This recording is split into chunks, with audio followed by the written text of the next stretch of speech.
మన ప్రభువైన యేసుక్రీస్తు నామంలో మీకు అందరికీ మరొకసారి వందనాలు సమర్పిస్తున్నాను.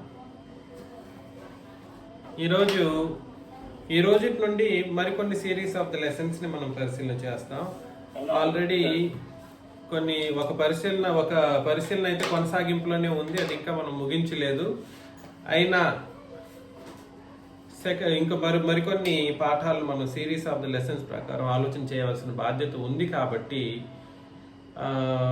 నేను వేరొక పాఠాన్ని కూడా కొనసాగిస్తూ ఉన్నాను.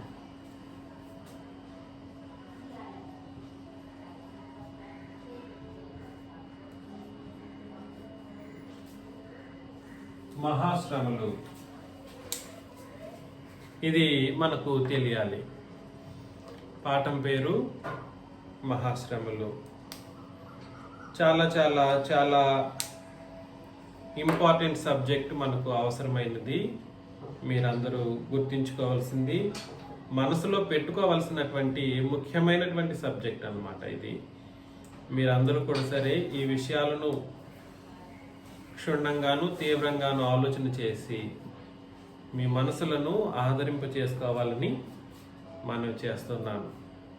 సర్వసాధారణంగా మనుషులకు ఉన్న కష్టాలు ఏవైతే ఉన్నాయో, బాధలు వేదనలు ఇవేవైతే ఉన్నాయో, వాటిని తొలగించుకోవటం కోసం మనుషులు ఏం చేస్తుంటారు? సొంత మార్గాలు ఎన్నుకుంటూ ఉంటారు. సొంత మార్గాలు ఎన్నుకుంటూ కొంతమంది, నాకు ఈ దుఃఖం ఉంది కాబట్టి నేను ఈ తాగుడికి లేదా దీనికి తాగితే కొంచెం మనశ్శాంతిగా ఉంటుంది అన్నట్లుగా కొన్ని సొంత మార్గాలను వెతుకుతూ వ్యసనాలకు బానిసలైపోతూ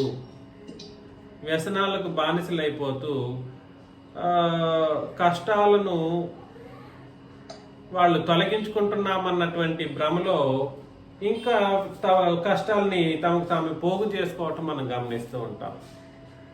అదేవిధంగా కొంతమంది లోకములు ఉండే వాళ్ళు ఏం చేస్తారంటే, మనుషుల యొక్క కష్టాలను, మానవుల యొక్క దుఃఖాలను, వాటిని తొలగిస్తామని మతబోధకులైన వాళ్ళు ఏం చేస్తారంటే, అద్భుతాలు, సూచక్రియలు, మహత్కార్యాలు లాంటివి మా దగ్గర ఉన్నాయి, మా దగ్గరికి వస్తే మీకు దివ్య ఔషధాలు ఇస్తాం, అలాంటి కొన్ని కార్యక్రమాలు చేస్తామని అటు క్రిస్టియానిటీని అయితేనేమి, ఇటు హిందూయిజం అయితేనేమి, ఇంకేంటి మనుషులు తయారు చేసుకొని వాళ్ళ పరిస్థితులను, ఆ మనుషుల యొక్క కష్టాలను ఆసరాగా చేసుకొని కార్యక్రమాలు జరిగించడం మనం గమనిస్తాం.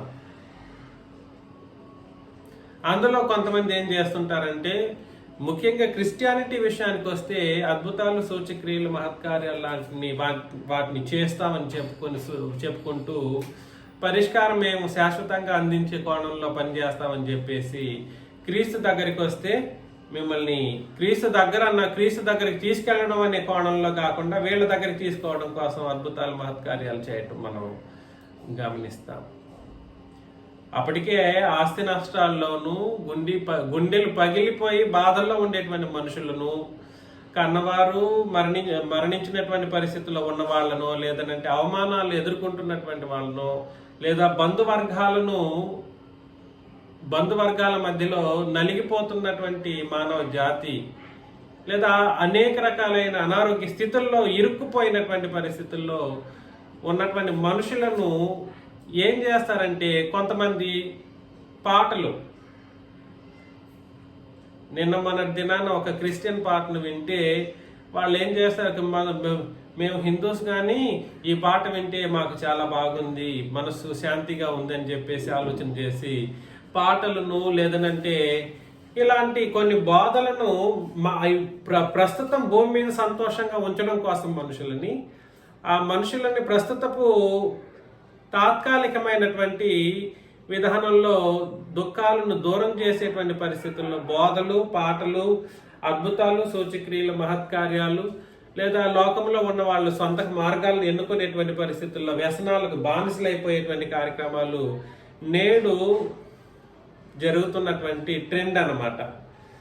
వాస్తవానికి ఇబ్బంది లేని పరిస్థితులు అంటే ఎవరు ఉండరు. ఖచ్చితంగా ప్రతి ఒక్కరికి వారి వారి స్థాయిని బట్టి వాళ్ళకి ఇబ్బందులు అనేవి ఉంటుంటాయి. క్రైస్తవ్యానికి తీసుకురావటానికి మనుషుల ఇబ్బందులను ఎరగా లేదా ఆసరాగా తీసుకొని వాళ్ళకి బోధలు లేదంటే పాటలు లేదా అద్భుతాలు ఇట్లాంటి కార్యక్రమాలను బట్టి క్రీస్తు దగ్గరికి నడిపించడం అనేది పద్ధతేనా? ఎవరైనా సమాధానం చెప్పగలరా? అంటే అది పద్ధతి కాదు.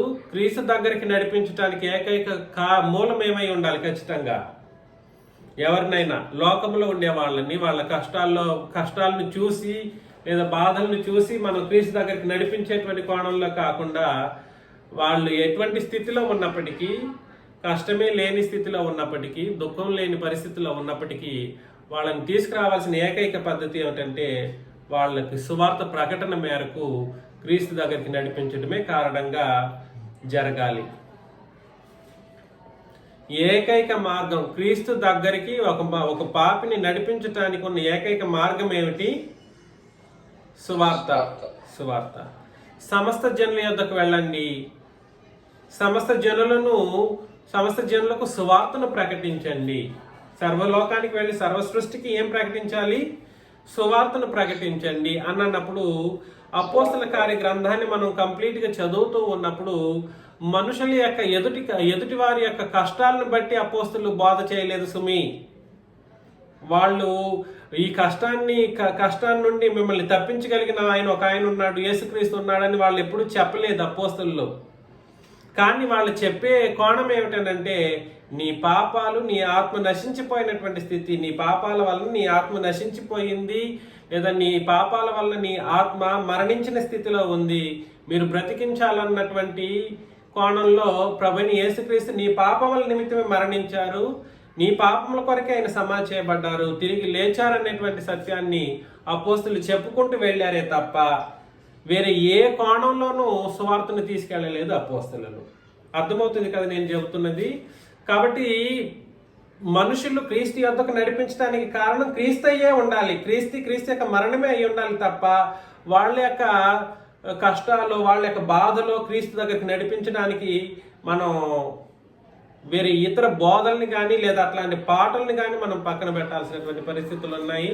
అలాంటి పరిస్థితులను కూడా సరే ఎరగా వేసి ఇప్పుడున్నటువంటి పరిస్థితుల్లో చాలా మంది హిందూస్ని కూడా మార్చేటువంటి పరిస్థితుల్లో పాటలు, అదేవిధంగా అద్భుతాలు, సూచక క్రియలు, మహత్కార్యాలు,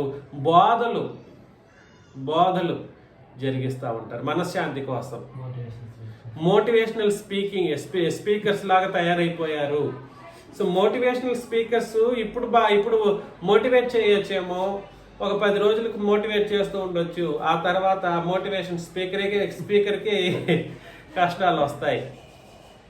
సో ఏదేమైనప్పటికీ సంఘంలో చేర్చబడినటువంటి మన యొక్క పరిస్థితి ఏమై ఉంటుంది?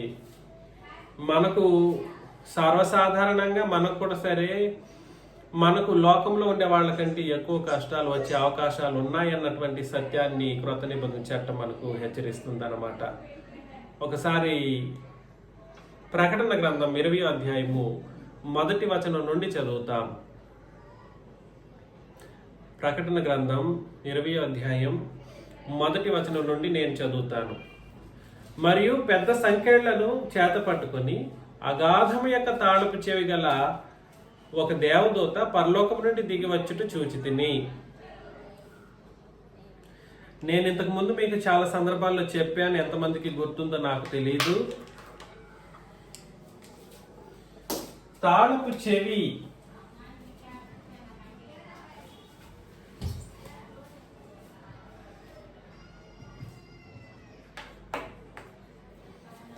చెవి యొక్క విశిష్టత ఏమిటి? ఎవరికైనా గుర్తుందా?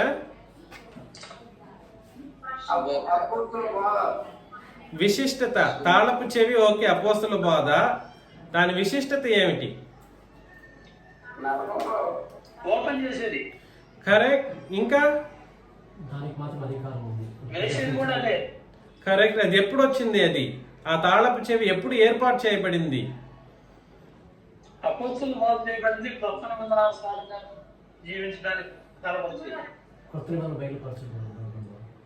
కరెక్ట్. తాళపు చెవి ఎప్పుడు మన చేతికి లేదా తాళపు చెవి ఎప్పుడు వస్తుంది అనే ఒక విషయాన్ని మనం పరిశీలన చేసినప్పుడు ప్రభువైన యేసుక్రీస్తు మరణించి సమాధి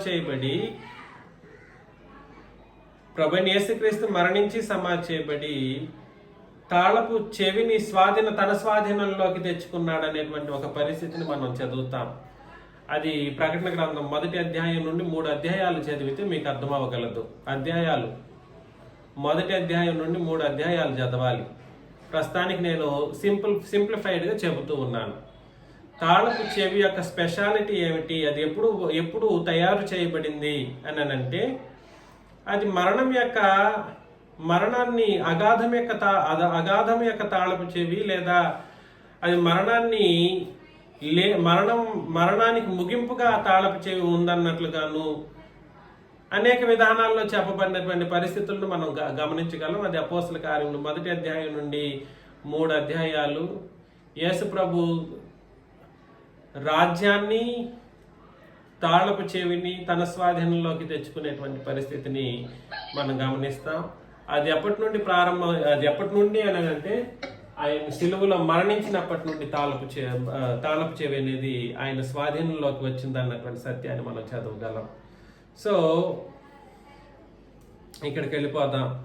మరియు పెద్ద సంఖ్యలను చేత పట్టుకొని అగాధం యొక్క తాళపు చెవి గల ఒక దేవదూత పరలోకము నుండి దిగి వచ్చుట చూచితిని. అతడు మ్యూట్లో పెట్టండి విజయ్ కుమార్ గారు. పరలోకము నుండి దిగి వచ్చుట చూచితిని.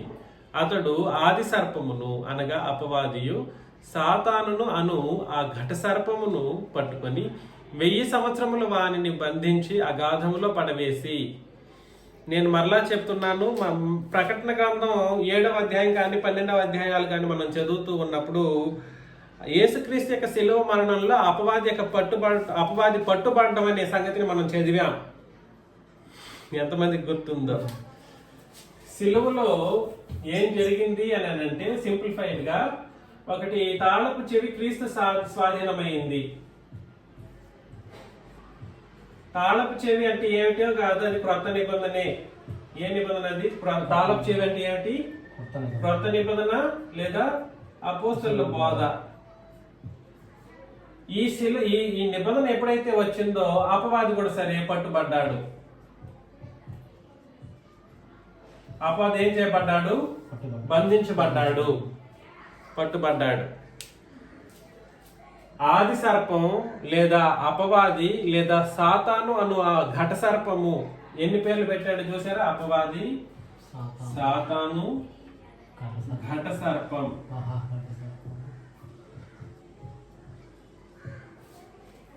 వీడు పట్టుబడ్డాడు, ఇక్కడే పట్టుబడ్డాడు, సిలువలోనే పట్టుబడ్డాడు అపవాది.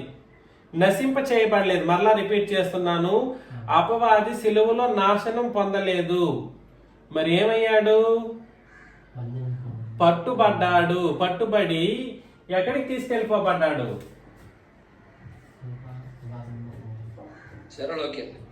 చెర లేదా అగాధం.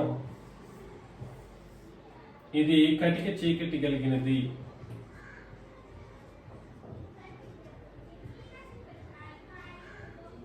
ఇందులో ఎన్ని సంవత్సరాలు ఉంటాడు వాడు? ఎన్ని సంవత్సరాలండి? 1000 సంవత్సరాలు. 2వ వచనం మరోసారి. అతడు ఆది సర్పమును అనగా అపవాదియు సాతానును అను ఆ ఘట సర్పమును పట్టుకుని 1000 సంవత్సరములు వానిని బంధించి అగాధములో పడవేసి. కాబట్టి అగాధంలో పడవేయబడ్డాడు. 1000 సంవత్సరములు ఈక్వల్ ఎన్ని సంవత్సరాలు? కొంతకాలం. 1000 సంవత్సరములు అని అంటే 1000 సంవత్సరాలు కాదు, లెక్కించదగిన సమయం. It is a limited period. శాశ్వతంగా అగాధంలోనే పడవేయబడ్డాడు. అగాధం కూడా సరే ఒక రోజుకి నాశనం అయిపోతుంది, మృతుల లోకం నాశనం అయిపోతుంది. క్రీస్తు యొక్క 2వ రాకడ వచ్చి తీర్పు అయిపోయిన తర్వాత ఈ పరదైసు కానీ, పాతాళం కానీ, అగాధం కానీ, ఈ 3 లోకాలు కూడా సరే అగ్నిగుండంలోనే పడవేయబడతాయి. అర్థమవుతుందా? అగ్నిగుండంలోనే పడవేయబడతాయి. కాబట్టి ఈ అగాధమే శాశ్వతం కాదు. అలాగన్నప్పుడు 1000 సంవత్సరాలు అంటే శాశ్వత కాలాన్ని సూచించేటువంటి ఒక నంబర్ కాదు, కానీ కొంత కాలాన్ని సూచించడం కొరకు, ఒక లెక్కించదగిన సమయాన్ని నోటిఫై చేయడం కొరకు అక్కడ యోహాను గారు ఉపమాన రూపంలో ఆ విషయాన్ని మాట్లాడాడు. ఈ విషయం మనకు గుర్తించాలి. కాబట్టి 1000 సంవత్సరంలో, ఆ 1000 సంవత్సరములు గడిచే వరకు ఇక జనములను మోసపరుచుకుంటున్నట్లు అగాధమును మూసి దానికి ముద్ర వేసిను, అటు పిమ్మట వాడు కొంచెం కాలం విడిచిపెట్టబడవలెను. చూసారా? జనములు అని అంటే ఎవరో జనములు కాదు, గుర్తు పెట్టుకోండి. సిలువ నుండి ఈ అపవాది ఎంతకాలం అయితే బంధించబడతాడో అంతకాలం ఏముండదు,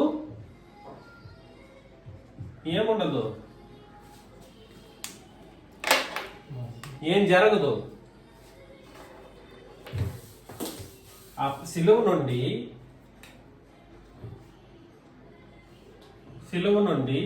అపవాది 1000 సంవత్సరాలు బంధించబడతారని అన్నాడు కదండి. ఎన్ని సంవత్సరాలు? ఈ 1000 సంవత్సరాలు బంధించబడినప్పుడు ఏం జరగదు, మోసం జరగదు. మోసం జరగని ఈ సందర్భాన్ని మనం ఆలోచన చేయాలి. ఇది జరగకుండా ఉండటం కొరకు ఈ జరగని సందర్భంలో ఎంతమంది బ్రతికారు, వాళ్ళు ఎవరు అని ఆలోచన చేయాల్సిన అవసరం ఉంది. ఒకటి, ఈ కాలంలో బ్రతికిన జనులు ఎవరు, అదే విధంగా ఇది అయిపోయిన తర్వాత మరలా వాడు ఏం చేయబడతాడు, అగాధం నుండి విడిచిపెట్టబడతాడు. అవునా? కాబట్టి వీళ్ళు ఎవరు అని అంటే ఎవరో కాదు, ఈ 12 మంది ప్లస్ 1 అపోస్తలులు. వీళ్ళు మోసపోయే పరిస్థితి లేదు. ఎవరు వీళ్ళు? సిలువ నుండి వీళ్ళు యేసు ప్రభుతో ఉన్నారు. సిలువ అయిపోయిన తర్వాత కూడా సరే యేసు ప్రభుతో ఎంతకాలం ఉన్నారు? యేసు ప్రభు ఉండేంత వరకు ఎంతకాలం అయింది? 40 రోజులు. ప్లస్ 40 రోజుల తర్వాత సంఘం యొక్క ఏర్పాటు అవడానికి పెంతెకోస్తు దినం అనే ఒక పండుగ వచ్చింది. అప్పుడు ఎంతకాలం అయింది? అది ఒక 10 రోజులు. సో మొత్తానికి 50 రోజుల కాలాన్ని సూచిస్తుంది ఈ 1000 సంవత్సరాలు. ఈ 1000 సంవత్సరాలు ఎన్ని రోజుల కాలాన్ని సూచిస్తుంది? దయచేసి గుర్తించండి, పెంతెకోస్తు అనేది 50 రోజుల పండుగ. సో ఇక్కడ నుండి కూడా క్రీస్తు యొక్క సిలువలో మరణించి సమాధి చేయబడి 3వ రోజు తిరిగి లేచిన రోజు కూడా ఆదివారమే.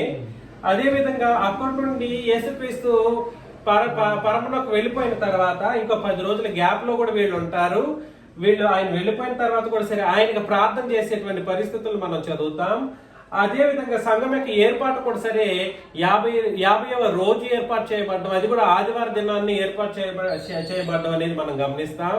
అది మొత్తం కాలం ఎంత కాలం అని అంటే 50 రోజులు. కాబట్టి ఈ 50 రోజుల కాలంలో అపవాది మోసం చేయని ప్రజలు ఎవరు? అపోస్తలులు.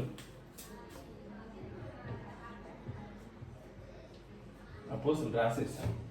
కాబట్టి వీళ్ళెవరు? మోసం చేయని ప్రజలు ఎవరండి?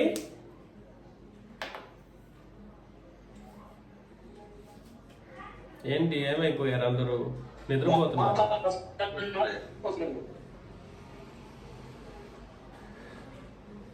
ఆ 1000 సంవత్సరములు, 3వ వచనం, ఆ 1000 సంవత్సరములు గడిచే వరకు ఇక జనములను మోసపరుచుకున్నట్లు అగాధమును మూసి దానికి ముద్ర వేసిను, అటు పిమ్మట వాడు కొంచెం కాలం విడిచిపెట్టబడవలెను.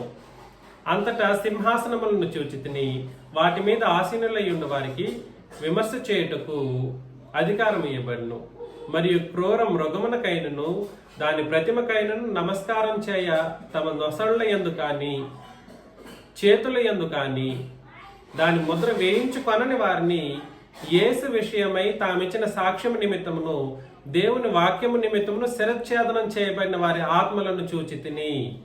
వీళ్ళు విడిచిపెట్టబడతాడు.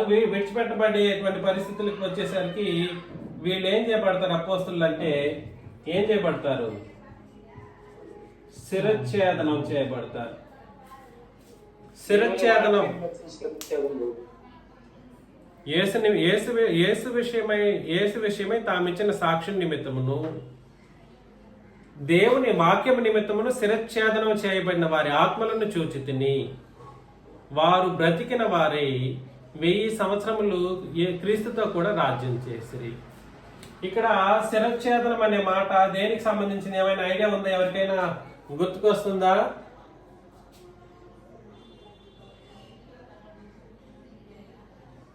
ఎవరికైనా గుర్తుందా ఈ విషయం? వారు బ్రతికిన వారై 1000 సంవత్సరములు క్రీస్తుతో కూడా రాజ్యం చేసిరి. వీళ్ళు శిరచ్ఛేదనం చేయబడ్డారు, మరలా బ్రతకబడ్డారు, బ్రతికించబడ్డారు. ఇక్కడ శిరచ్ఛేదనం అంటే ఏమిటనంటే, ఈ శిలువలో ధర్మశాస్త్రం ఎప్పుడైతే కొట్టివేయబడిందో, ఏం కొట్టివేయబడింది శిలువలో? ధర్మశాస్త్రం. వీళ్ళు ఈ 12 మంది లేదా 13 మంది ఏ నిబంధనకు సంబంధించిన వాళ్ళు? ముందుగా శిలువకు ముందు ధర్మశాస్త్రానికి సంబంధించిన వాళ్ళే. ఈ ధర్మశాస్త్రం కొట్టివేయబడినప్పుడు వీళ్ళు కూడా శిరచ్ఛేదనం చేయబడి ఏమైపోయారు? మరణించారు. శిరచ్ఛేదనం చేయబడ్డారు. వీరు ఆత్మలనే ఉద్దేశంతో మాట్లాడారు. అయితే ఈ శిరచ్ఛేదనం చేయబడిన వాళ్ళు ఈ 1000 సంవత్సరాల కాలంలో ఏమైపోయారు? మరలా 1000 సంవత్సరములు వారు బ్రతికిన వారే. ఇది అయిపోయిన తర్వాత శిరచ్ఛేదన చేయబడ్డ వాళ్ళు ఏం చేయబడ్డారు? శిరచ్ఛేదనం చేయబడ్డ వాళ్ళు ఏం చేయబడ్డారు? బ్రతికించబడ్డారు. అంటే క్రొత్త నిబంధన ప్రకారం వీళ్ళు ఏం చేశారు? బ్రతికారు, బాప్తిస్మం తీసుకున్నారు. క్రొత్త నిబంధన ప్రకారం బాప్తిస్మం అపోస్తల కార్యములు 2వ అధ్యాయము మొదటి 4 వచనాల్లో చదివితే తెలుస్తుంది. వీళ్ళు బ్రతికిన వారై ఏం చేశారు? క్రీస్తుతో కూడా రాజ్యం చేసిరి. ఎంతకాలం రాజ్యం చేశారు? 1000 సంవత్సరములు రాజ్యం చేశారు. అంటే వీళ్ళు ఎంతకాలం అయితే బ్రతికారో ఇక మీదట క్రొత్త నిబంధన ప్రకారం అంతకాలం వీళ్ళు క్రీస్తుతో కూడా ఏం చేశారంటే రాజ్యం చేసిరి. 5వ వచనం, ఆ 1000 సంవత్సరములు గడిచే వరకు కడమ మృతులు బ్రతకలేదు. ఆ 1000 సంవత్సరములు ఏ 1000 సంవత్సరములు? ఈ 1000 సంవత్సరములు అని చెప్పబడినటువంటి మాట ఇక్కడ 1000 సంవత్సరాలకు సంబంధించి కాలాన్ని సూచించే మాట కాదు. గుర్తుపెట్టుకోండి, ఆ 1000 సంవత్సరములు గడిచే వరకు కడమ మృతులు బ్రతకలేదు అని అంటే ఈ 1000 సంవత్సరాల గురించి కాదు మాట్లాడుతున్నది. వీళ్ళు బ్రతికిన 1000 సంవత్సరాల గురించి కాదు మాట్లాడింది. ఈ 1000 సంవత్సరాలు కడమ మృతులు ఏం చేయబడలేదు. ఏ 1000 సంవత్సరాలు అపవాది బంధించినంత కాలం కూడా సరే ఎంతమంది అయితే మరణించారో, అంటే పాపం చేసి మరణించారో, వాళ్ళు ఏం చేయబడలేదు? బ్రతికించబడలేదు. ఏమైనా అర్థమవుతుంది నేను చెబుతున్నది? అపవాది ఎంతకాలం అయితే బంధించుంటారో బ్రతికిన వీళ్ళు మాత్రమే మోసం చేయబడలేదు. అపోస్తులు వీళ్ళు బ్రతకడం అనేది అపోస్తల కార్యం 1వ అధ్యాయంలో జరగలేదు, 2వ అధ్యాయంలోనే జరిగింది. అప్పటి వరకు అపోస్తల కార్యం 1వ అధ్యాయం, శిలువ నుండి అపోస్తల కార్యం 1వ అధ్యాయం లేదా 50 రోజుల కాలం ఎంతైతే ఉందో, ఈ 50 రోజుల కాలం అని చెప్పబడినటువంటి 1000 సంవత్సరాల కాలంలో కడమ మృతులు, అప్పటి వరకు మరణించినటువంటి ప్రజలు, అనగా పాపం చేయడం ద్వారా మరణించినటువంటి ప్రజలు ఏం చేయబడలేదు అని అంటే ఏం చేయబడలేదు? బ్రతకలేదు. ఇది మొదటి పునరుత్థానం అన్నాడు. ఏది మొదటి పునరుత్థానం? ఈ 1000 సంవత్సరాలు గడిచిన తర్వాత వచ్చినటువంటి పునరుత్థానం. ఏం పునరుత్థానం అంటే మొదటి పునరుత్థానం. దాన్ని మొదటి పునరుత్థానం అనగా అర్థం ఏమిటండి?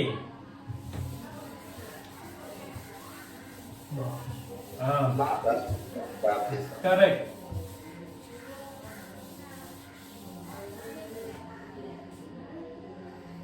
గుర్తుపెట్టుకోండి,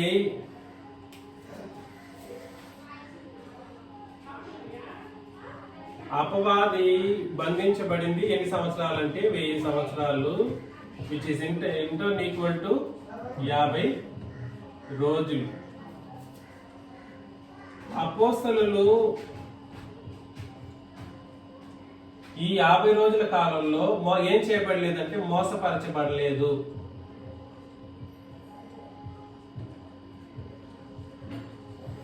ఈ మోసపరచబడలేదు. ఈ అపోస్తలులు కూడా సరే ఏం చేయబడ్డారు? ఇంతకాలం కూడా సరే శిరచ్ఛేదనం చేయబడ్డారు.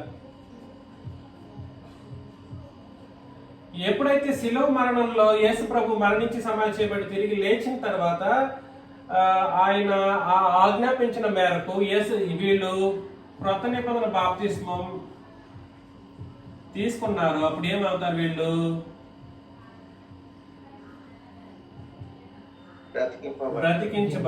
బ్రతికించబడ్డారు. ఇది జరిగేంత వరకు కూడా సరే ఎవరు భూమి మీద ఉన్న సర్వమానవాళి కూడా సరే ఏం చేయబడలేదు. ఇది జరిగేంత వరకు, వీళ్ళు బ్రతికించేంత వరకు భూమి మీద ఉన్న మనుషులు ఏం చేయబడలేదు. భూమి మీద ఉన్న పాపులు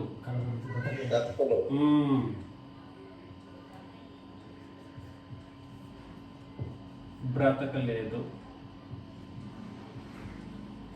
ఈ బ్రతకడం లేదా బ్రతికించడం అనేటువంటి మాటలు భౌతికమైన మరణానికి సంబంధించింది కాదు. పాపం చేస్తే మరణిస్తారు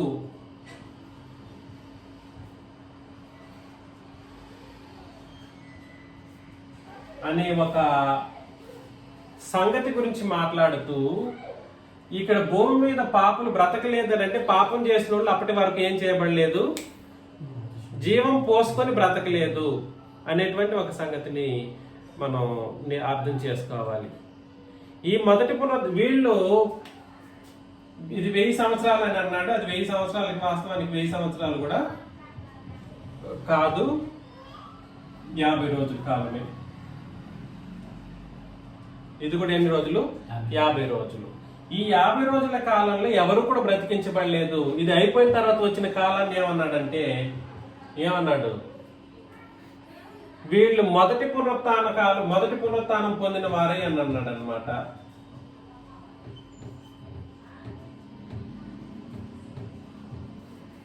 మొదటి పునరుత్థానం అనగా ఏమిటి?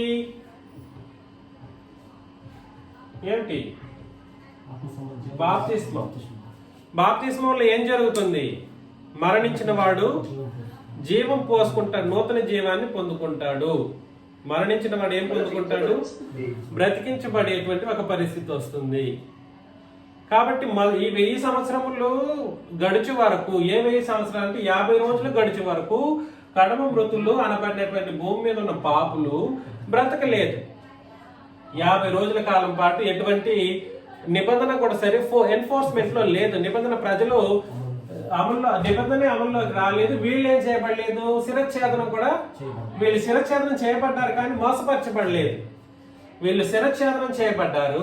అటు తర్వాతనే వీళ్ళు ఏం చేయబడ్డారంటే ఈ బ్రతికించబడ్డం అనేది అపోస్తలుల కార్యములు 2వ అధ్యాయంలో జరిగింది. సింప్లిఫైడ్ గా మరొకసారి నేను రాస్తాను.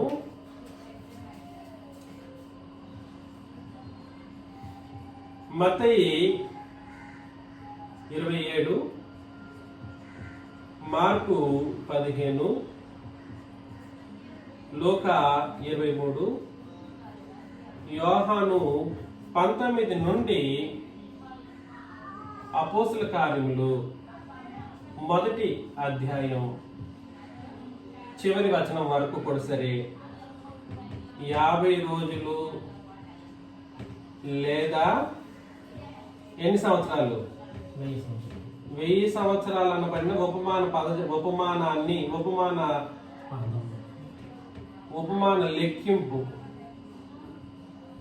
లెక్కింపును తెలియజేస్తుంది. గుర్తుపెట్టుకోండి.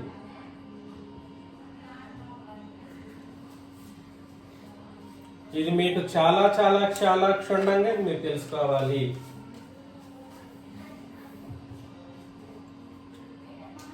మత్తయి 27, మార్కు 15, లూకా 23, యోహాను 19 ఈ అధ్యాయాలు ఏం తెలియజేస్తాయి? సిలువను తెలియజేస్తాయి. ఈ సిలువ అయిపోయిన తర్వాత యేసు ప్రభు సమాధి చేయబడి 3వ రోజు తిరిగి లేస్తారు. ఆయన తిరిగి లేచినప్పుడు అప్పటి నుండి సిలువ వరకు ఎంతకాలం అంటే 50 రోజుల కాలాన్ని సూచిస్తుంది.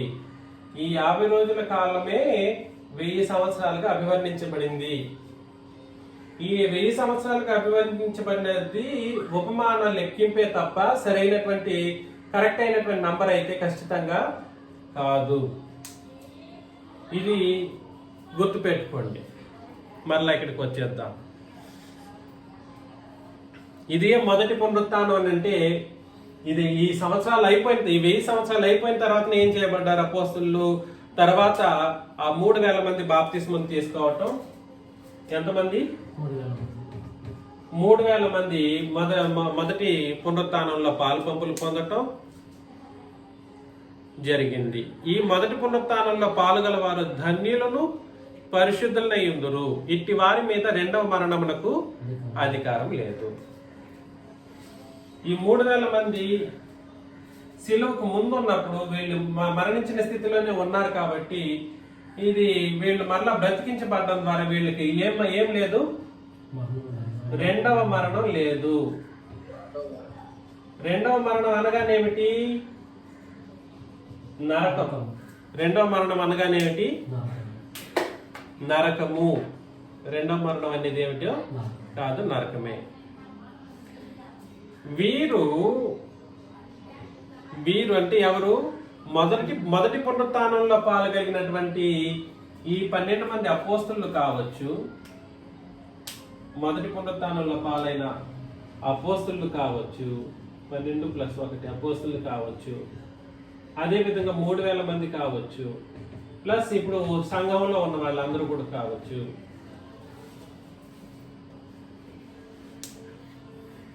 వీరు దేవునికిని క్రీస్తుకును యాజకులై 1000 సంవత్సరములు రాజ్యం చేసిరి. ఎవరెవరికి యాజకులు? యాజకులు ఎవరెవరికి? దేవునికి, క్రీస్తుకి. దేవునికి, క్రీస్తుకి యాజకులై ఉంటారు.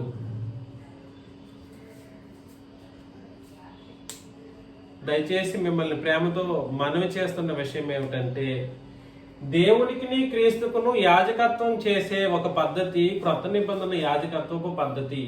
యాజకులై అనేటువంటి మాట ఆరాధికులై అనేటువంటి ఒక మాటతో అభివర్ణించడం జరిగింది. యాజకులై అనేటువంటి మాట దేనికి సంబంధించిన మాట? ఆరాధికులై. ఎవరెవరిని ఆరాధన చేస్తారు అని అంటే దేవునికి క్రీస్తుకును ఆరాధన చేసేటువంటి యాజకులు వీళ్ళు. ఎవరు?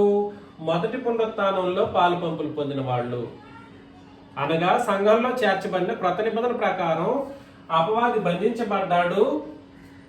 అపవాది బంధించబడి 1000 సంవత్సరాలు, ఈ 1000 సంవత్సరాల్లో ఏమేమి జరిగిందని అంటే, ఒకసారి అపవాది బంధించబడ్డాడు, అపోస్తలులు మోసపరచబడలేదు, వాళ్ళ శిరఛేదనంలోనే ఉన్నారు. ఆ తర్వాత ఈ 50 రోజులు అయిపోయిన తర్వాత అపవాది విడిచిపెట్టబడతాడు. సంఘం యొక్క ప్రారంభం అయిన తర్వాత దేవుడు క్రీస్తు ఇరువురు సమానంగా యాజకత్వాన్ని స్వీకరించేటువంటి పరిస్థితుల్లోకి వస్తారు. రూపురేఖలు మారిపోతున్నాయి, గుర్తుపెట్టుకోండి. ఈ రోజు పాత నిబంధన భక్తులు ఏం చెప్తారంటే, దేవుడు మాత్రమే ఈ ఆరాధనకు పాత్రుడు, క్రీస్తు యాజకుడు అవుతాడు కానీ యాజకత్వం స్వీకరించడు అన్నట్లుగా మాట్లాడతాడు ప్రతి ఒక్క బోధకుడు. కాకపోతే క్రొత్త నిబంధన ఏం చెప్పిందని అంటే, క్రీస్తుకుని దేవునికి యాజకులై ఉంటారు. ఇరువురిని ఆరాధన చేసే ఒక క్రొత్త నిబంధన పద్ధతిని సర్వప్రపంచం ఎరగకపోయింది నేటి దినాన. అది చాలా బాధాకరమైనటువంటి ఒక పరిస్థితి. కాకపోతే యాజకత్వం చేసే విషయంలో దేవుడికి క్రీస్తుకుని యాజకులై క్రీస్తుతో కూడా 1000 సంవత్సరములు ఏం చేస్తాం మనం? రాజ్యం చేయుదురు అని అన్నాడు అనమాట. వీళ్ళు ఏం చేస్తారంటే రాజ్యం చేస్తారు, ఏలుబడి చేస్తారు. ఏలుబడి చేయడం అనేటువంటి ఒక మాట, రాజ్యంలో వ్యక్తులుగా ఉంటూ రాజ్య పరిపాలన క్రీస్తుతో కూడా చేస్తూ ఉంటారు. అంటే రాజరికాన్ని వీళ్ళు కూడా పొందుకుంటారన్న ఉద్దేశాన్ని అక్కడ తెలియజేయటం మనం గమనిస్తాం. 7 1000 సంవత్సరములు గడిచిన తర్వాత సాతాను తానున్న చెరలో నుండి విడిపింపబడును. ఏ 1000 సంవత్సరాలు? ఈ 50 రోజులు అపవాది బంధించబడ్డాడు చూడండి, తన 1000 సంవత్సరాలు. ఈ 1000 సంవత్సరాలు కాదు, ఏ 1000 సంవత్సరాలు? సంఘము ఏర్పడిపోయి అయిపోయిన తర్వాత 1000 సంవత్సరాలు ఏలుబడికి చేసే పరిస్థితికి సంబంధించి మాట్లాడట్లేదు. అపవాది బంధించబడిన 1000 సంవత్సరాలు గురించి మాట్లాడుతూ అతని యొక్క 1000 సంవత్సరాలు 50 రోజుల తర్వాత ఏం చేయబడతాడు?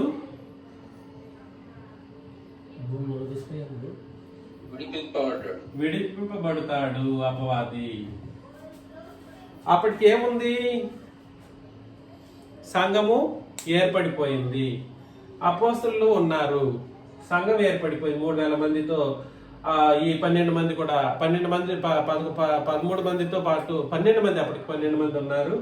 ఆ 12 మందితో పాటు ఈ 3000 మంది 3012 మంది సంఘంగా కలుసుకుంటూ ఉన్నారు. అటు తర్వాత సంఘం విస్తరించిపోవడం గమనిస్తాం. సంఘం విస్తరిస్తున్న కొద్దీ వీడు విడిపించబడిన దాన్ని బట్టి వీడు ఏం చేస్తున్నాడో మనం చదువుకోవాలి. తానున్న చెరలో నుండి విడిపింపబడును, భూమి నలుదిశల యందుండు జనములను లెక్కకు సముద్రపు ఇసుక వలె ఉన్న గోగు మాగోగు అను వారిని మోసపరిచి వారిని యుద్ధమునకు పోగు చేయుటకై వాడు బయలుదేరతాడు. ఇక నుండి సంఘం ఈ పరిశుద్ధులు వీళ్ళు పరిశుద్ధులు మొదటి పునరుత్థానం పొందిన వాళ్ళు ఏమై ఉన్నారని అన్నాడు? పరిశుద్ధులను ధన్యులై ఉన్నారు అని అన్నాడు. అంతేనా? పరిశుద్ధులు ధన్యులు, మొదటి పునరుత్థానంలో పాల్గొలిగిన వారు పరిశుద్ధులను ధన్యులై ఉన్నారని అన్నాడు. కాబట్టి ఈ పరిశుద్ధుల మీద ఎవరిని తీసుకొస్తాడో తెలుసా? గోగు మాగోగు అన్న వారిని తీసుకొస్తాడంట. తుడిచేస్తున్నాను, ఇది ఒక స్నిప్ తీస్తాను.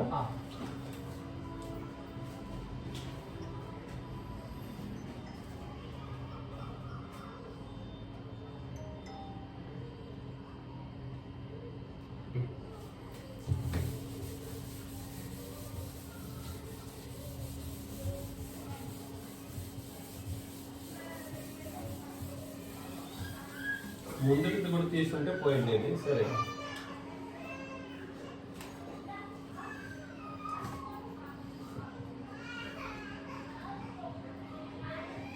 గోగు మాగోగు. గోగు అని అంటే హెచ్చైన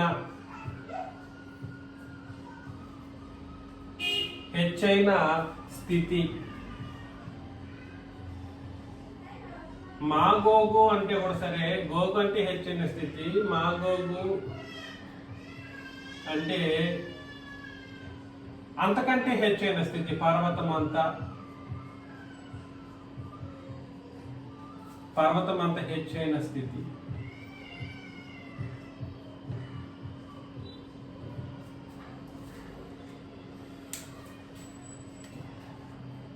గోగు మాగోగు అంటే హెచ్చైన స్థితిని తెలియజేస్తుంది. హెచ్చైన అంటే అది ఏ రూపంలోనే అయి ఉండొచ్చు. అది అధికార గొప్పతనం, గొప్ప అని కూడా చెప్పవచ్చు. హెచ్చైన అనే మాటను గొప్ప స్థితి, ఇది మహా గొప్ప స్థితి.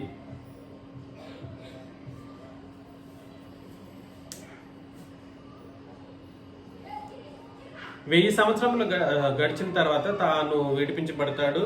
భూమి మీద నలుదిశల యందుండు జనములను లెక్కకు సముద్రపు ఇసుక వలె ఉన్న గోగు మాగోగు అంటే హెచ్చైనటువంటి గొప్ప గొప్ప మనుషుల్ని సైతం తన వైపు తిరుగుకొని వారిని మోసపరిచి, ఇంక ఎక్కడి నుండి అది మోసం అనేది ఎక్కడి నుండి స్టార్ట్ అవుతుందని అంటే సిలువ తర్వాత సంగతి గురించి మాట్లాడుతున్నాడు. కాబట్టి సిలువ తర్వాత సమస్త మానవాళి వీళ్ళందరూ ఏం చేయబడతారు?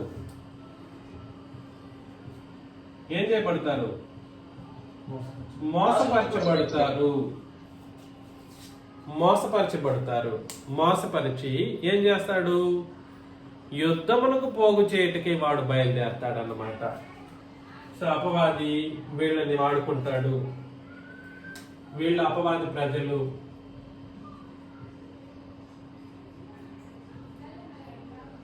వీళ్ళు గోగు మాగోగులే కాదు, భూమి నలుదిశల యందు ఉన్నటువంటి మానవ జాతిని కూడా సరే.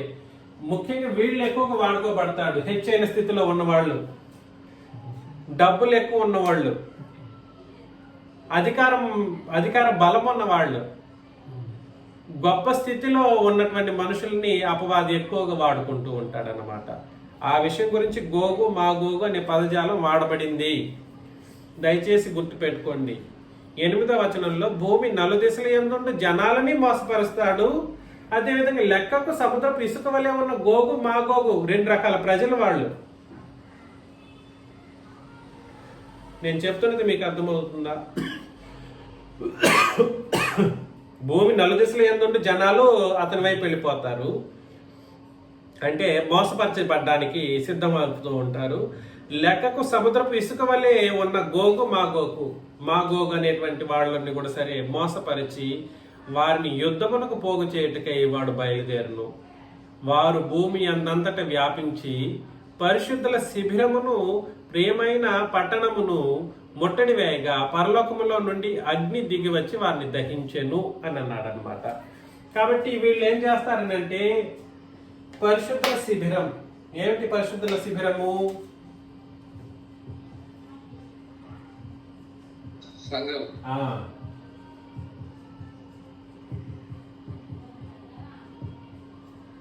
కాబట్టి అపవాది డైరెక్ట్ గా మనుషుల్ని అటాక్ చేస్తాడా? పరిశుద్ధుల శిబిరాన్ని అటాక్ చేస్తాడా?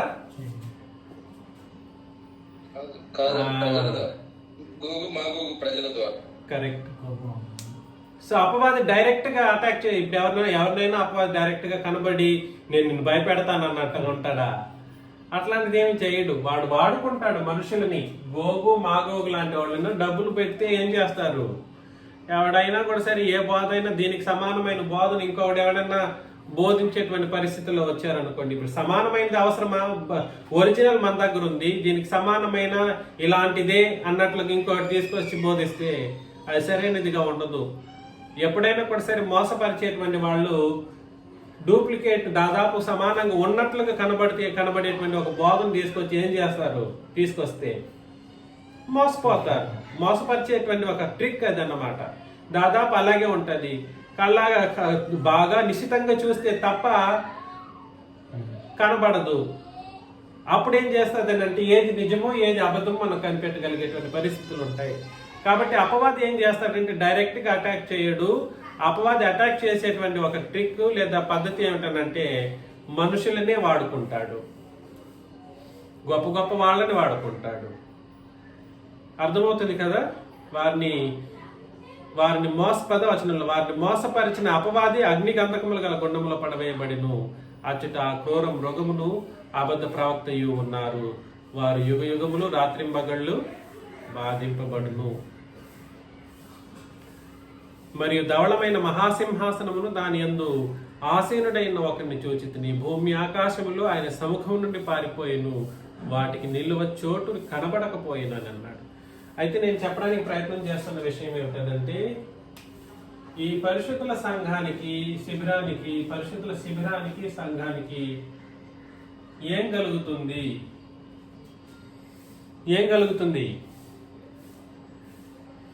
వీళ్ళు ముట్టడి వేస్తారు. ఏం చేస్తారు వీళ్ళు? ముట్టడి వేస్తారు. ముట్టడి వేస్తారా చేస్తారా? ముట్టడి వేయగా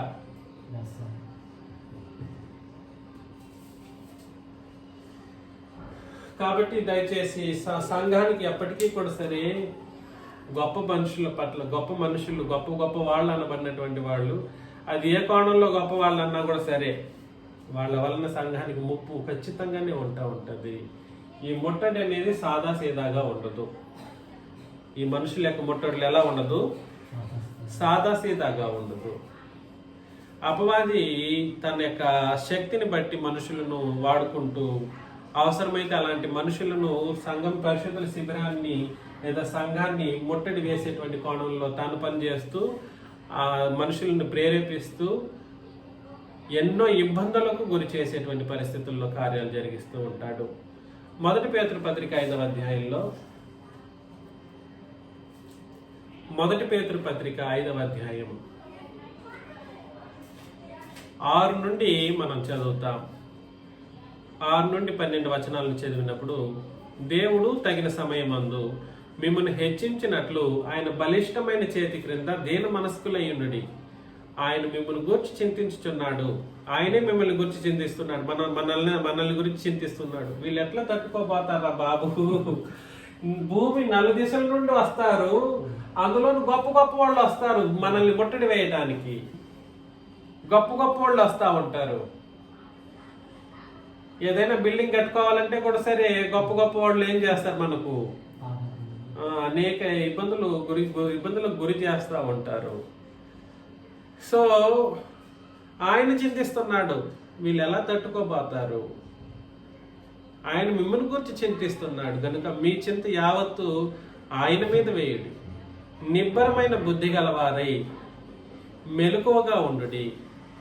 మీ విరోధి అయిన అపవాది గర్జించుచు సింహము వలె ఎవరిని మృంగుదునా అని వెదుకుతూ తిరుగులాడుచున్నాడంట. వీడేం చేస్తున్నాడు, గోగు మాగోగు అనే వాళ్ళు పరిశుద్ధ సంఘాన్ని శిబిరాన్ని ముట్టడి వేస్తారు. అపవాది ఏం చేస్తాడు,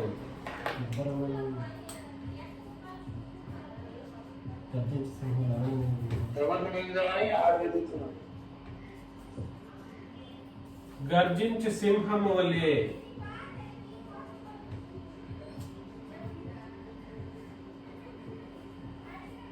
అపవాది తిరుగుతా ఉన్నాడు అన్నమాట. ఎవరిని మృంగుతున్నా, ఎవరిని మింగేసేస్తున్నా అని వెతుకుచూ తిరుగులాడుచున్నాడు. లోకమందున్న మీ సహోదరుల యందు ఈ విధమైన శ్రమలే నెరవేరుచున్నవని ఎరిగి విశ్వాసమందు స్థిరులై వానిని ఎదిరించుడి అని తెలియజేయడం జరిగిందనమాట. లోకమందున్న మన సహోదరులు కూడా సరే ఎక్కడున్నారు, మనం అందరం ఎక్కడున్నాం, లోకంలో ఉన్నాం. వాస్తవమే, శిబిరంలో పరిశుద్ధమైన శిబిరంగా ఉన్నప్పటికీ ఉన్నది ఈ శిబిరం కూడా లోకంలోనే ఉంది, కానీ లోక సంబంధమైనది కాదు. లోకంలో ఉన్నప్పటికీ ఉన్నంత మాత్రం లోక సంబంధమైనది ఖచ్చితంగా కాదు. ఈ విషయాన్ని గుర్తుపెట్టుకోండి. అయితే విషయం ఏమిటంటే, లోకమందు అంటే సంఘంలో లోకం ఉంది కాబట్టి, లోకంలో సంఘం ఉంది కాబట్టి ఈ సహోదరుల యందు ఈ విధమైన శ్రమలు నెరవేరుచున్నవని ఎరిగి. శ్రమలు వీటి ద్వారా ఏం కలుగుతాయి, ఈ సింహం వల్ల వీడు గర్జిస్తుండడం ద్వారా మనకి ఏం కలుగుతాయి, సంఘంలో వాళ్ళకి శ్రమలు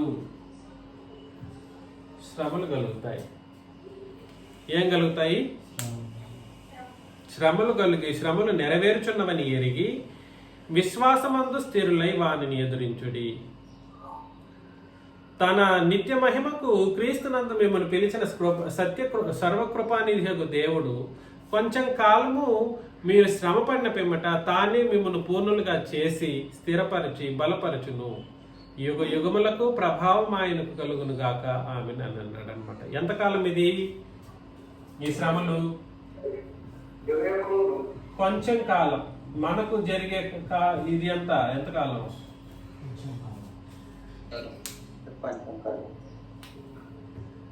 ఒక విషయం ఏంటంటే, మీరు బాధపడకండి. ఈ కొంచెం కాలము ఈజ్ ఈక్వల్ టు మన యొక్క మరణించే అంత కాలం అని అర్థం అన్నమాట.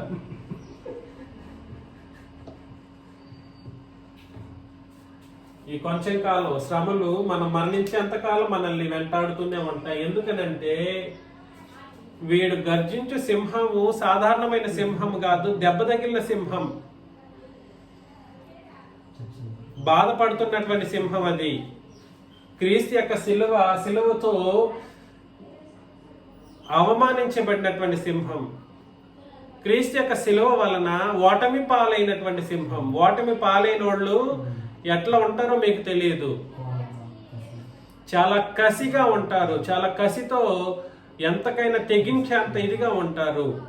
గెలిచిన వాళ్ళ పట్ల చాలా తీవ్రమైనటువంటి అసూయ, పగతో, ద్వేషంతో కూరుకుపోయినటువంటి పరిస్థితులను మనం గమనించగలం.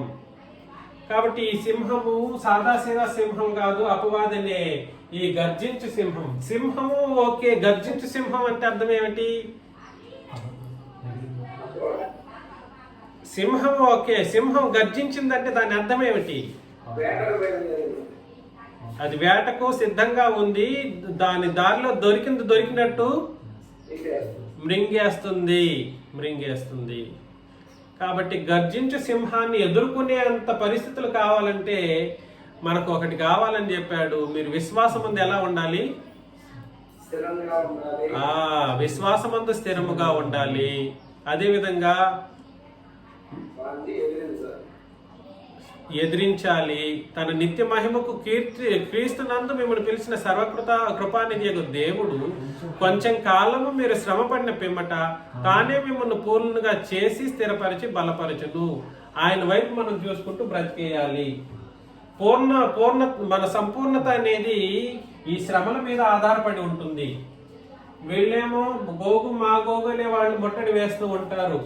మనం కోరుకోలేని విషయాలను కూడా సరే మనల్ని కోరేటట్లుగా చేయగలిగేటువంటి పరిస్థితుల్లో వీళ్ళు పనిచేస్తూ ఉంటారు. అపవాదేమో గర్జించు సింహం వల్ల శ్రమలను మనకు కల్పిస్తూ ఉంటాడు. అపవాదికి మరొక పేరు ఏమిటి?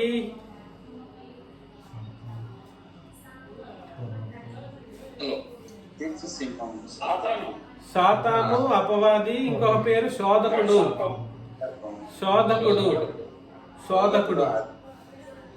అపవాదికి మరొక పేరు ఏమిటనంటే శోధకుడు. ఈ శోధకుడు ఎట్లాంటి కార్యాలు చేస్తాడో మనం తెలుసుకోవాలి, ఖచ్చితంగా మనకు తెలియాలి. మిమ్మల్ని నేను ప్రేమతో హెచ్చరిస్తున్న విషయం ఏమిటంటే అపవాది సాదాసీదాగా మనల్ని శ్రమ పెట్టడు. ఈ విధమైన శ్రమలు సహోదరులకు అందరికీ కలుగుతా ఉంది. అపోస్తులు ఉన్నప్పుడు అపోస్తులకి కలిగింది. వాళ్ళు ఒక్కరు కూడా మంచి చావు, అపోస్తులు మంచి చావలేదు. అపోస్తులు మనకంటే గొప్పవాళ్ళ కాదా? గొప్పవాళ్లే. అయినప్పటికీ ఏ ఒక్కరైనా సుఖంగా మనలాగా ఉండిపోయేసి మా కష్టాలన్నీ తీరిపోవాలన్నట్లుగా వాళ్ళు ఉన్నారనంటే కాదు కాదు కాదు. ప్రతి ఒక్కరు కూడా సరే అలాంటి పరిస్థితుల్లో ఉన్నారు, దుఃఖకరమైనటువంటి పరిస్థితుల్లో ఉన్నవారు. చివరి వచనం ఒకటి మాత్రం చెప్పేసి పార్ట్ 2ని మనం వచ్చే ఆదివారానికి పరిశీలన చేస్తాం. చివరి వచనంలో ప్రకటన గ్రంథం 7వ అధ్యాయం 9. ఇది కంటిన్యూస్ గా వస్తూనే ఉంటది.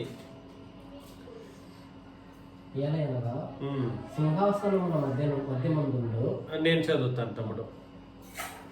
7వ అధ్యాయం 9 నుండి అటు తర్వాత నేను చూడగా ఇదిగో ప్రతి జనములో నుండి, ప్రతి వంశములో నుండి, ప్రజలలో నుండి, ఆయా భాషలు మాట్లాడే వారిలో నుండి వచ్చి ఎవడునూ లెక్కింపజాలని ఒక గొప్ప సమూహం కనబడెను. ప్రతి జనము, ప్రతి భాష, ప్రతి వంశం అని అంటే ఏ నిబంధనకు సంబంధించింది? ప్రతి జనము, ఆయా భాషలు మాట్లాడే వారిలో నుండి మనుషులు వచ్చారు. వారు ఎటువంటి బట్టలు ధరించారు? వారు తెల్లని వస్త్రములు ధరించుకున్న వారై ఖర్జూరపు మట్టలు చేత పట్టుకొని సింహాసనం ఎదుటను గొర్రెపిల్ల ఎదుటను నిలవబడి సింహాసనాసీనుడైన మా దేవునికిని గొర్రెపిల్లకును మా రక్షణకై స్తోత్రమని మహాశబ్దంతో ఎలుగెత్తి చెప్పిరి. ఈ క్రొత్త నిబంధన ప్రజలుగా ఉన్నటువంటి వాళ్ళు ఎవరెవరికి స్తోత్రం చెల్లిస్తారు? సింహాసనాసీనుడైన మా దేవునికిని గొర్రె పిల్లకును మేము రక్షించబడ్డానికి కారణమైన మీ ఇద్దరికి కూడా సరే స్తోత్రం. ఇద్దరికి. దేవదూతలందరూ సింహాసనం చుట్టూను పెద్దల చుట్టూను ఆ 4 జీవుల చుట్టూను నిలువబడి ఉండిరి. వారు సింహాసనం ఎదుట సాష్టాంగపడి ఆమేన్, యుగ యుగముల వరకు మా దేవునికి స్తోత్రమును మహిమయు జ్ఞానమును కృతజ్ఞత స్తుతియు ఘనతయు శక్తియు బలమును కలుగును గాకని చెప్పుచు దేవునికి నమస్కారం చేసిరి. ఆమేన్. పెద్దల్లో ఒకడు తెల్లని వస్త్రములు ధరించుకొని ఉన్న వీరెవరు అంటే క్రొత్త నిబంధన సంఘంలో చేర్చబడిన వీళ్ళెవరు తెల్లని వస్త్రాలు ధరించుకొని ఉన్నారు? వీరు ఎక్కడి నుండి వచ్చిరని నన్ను అడిగిరి. భూమి నుండి వచ్చారని అనలేదు అక్కడ. అందుకు అయ్యా నేను అయ్యా నీకే తెలియననగా అతడు ఇలాగ నాతో చెప్పెను, వీరు మహాశ్రమల నుండి వచ్చిన వారు. ఎటువంటి శ్రమలు? మహాశ్రమల నుండి వచ్చిన వారు గొర్రెపిల్ల రక్తములో తమ వస్త్రములను ఉదుకుకొని వాటిని తెలుపు చేసుకొనిరి. గొర్రెపిల్ల రక్తంలో ఏం చేసుకున్నారు? తమ వస్త్రాలను ఉదుకుకొని తెలుపు చేసుకున్న వాళ్ళు వీళ్ళు. వీళ్ళకి ఇశ్రాయేలీలకి తేడా ఉందా? అసలు సామాన్యమైన తేడా కాదు అది. గొర్రెపిల్ల రక్తం ఎప్పుడు కార్చాడు? గొర్రెపిల్ల సిలువలో కార్చాడు. అప్పటి నుండి వచ్చిన ప్రజలు ఏం చేశారంటే ఆయన యొక్క రక్తంలో తమ వస్త్రాలను ఉదుకుకొని తెలుపు చేసుకుంది. అందువలన వారు దేవుని సింహాసనం ఎదుట ఉండి రాత్రింబగళ్ళు ఆయన ఆలయంలో ఆయన్ను సేవించుచున్నారు. సింహాసనాసీనుడైన వాడు తానే తన గుడారము వాటి మీద కప్పును, వారికి ఇక మీదట ఆకలి అయినను దాహమైనను ఉండదు, సూర్యుని ఎండ అయినను ఏ వడగాలి అయినను వారికి తగులదు. కాబట్టి పరిస్థితి ఏమిటనంటే వీళ్ళు వచ్చినప్పుడే వెళ్తున్నప్పుడు ఎట్లాంటి శ్రమల నుండి వెళతారు?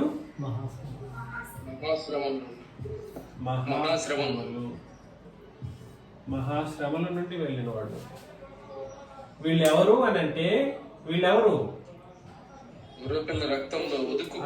గొర్రెపిల్ల రక్తంలో ఉదుక్కున్న ప్రజలు. ఎంత కరెక్ట్ గా ఉందో చూసారా? రక్తం ఎప్పుడు చిందించాడు క్రీస్తు? సిలువలోనే చిందించాడు. సిలువ తర్వాత ఏర్పాటు చేసినటువంటి సంఘంలో ఉన్న వాళ్ళకి వాళ్ళ నిబంధన, రక్తం అంటే ఏమిటో కాదు, నిబంధన బట్టి బాప్తిస్మం తీసుకోవటం. రక్తంలో ఉదుక్కోవడం అంటే అర్థం ఏమిటి? నిబంధనను బట్టి బాప్తిస్మం తీసుకొని క్రొత్త నిబంధన ప్రకారం బ్రతకడం అనే ఉద్దేశంతో ఈ మాటను తెలియజేస్తారు. ఈ రక్తంతో ఉదుకు కొనబడినటువంటి మనుషులకి ఎట్లాంటి శ్రమలు ఉంటాయని అన్నాడు? మహాశ్రమలు ఉంటాయంట.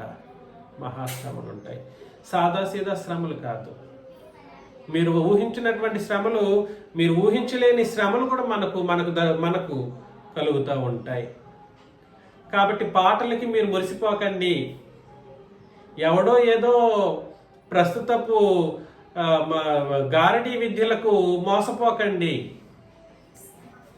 ఇంకేదో గారడీ మాటలకు, గారడీ విద్యలకు మోసపోయినట్లయితే శ్రమలు మీరు పొందకపోతే గొర్రెపిల్ల రక్తంలో ఒదుకుకొన్న వ్యర్థమే.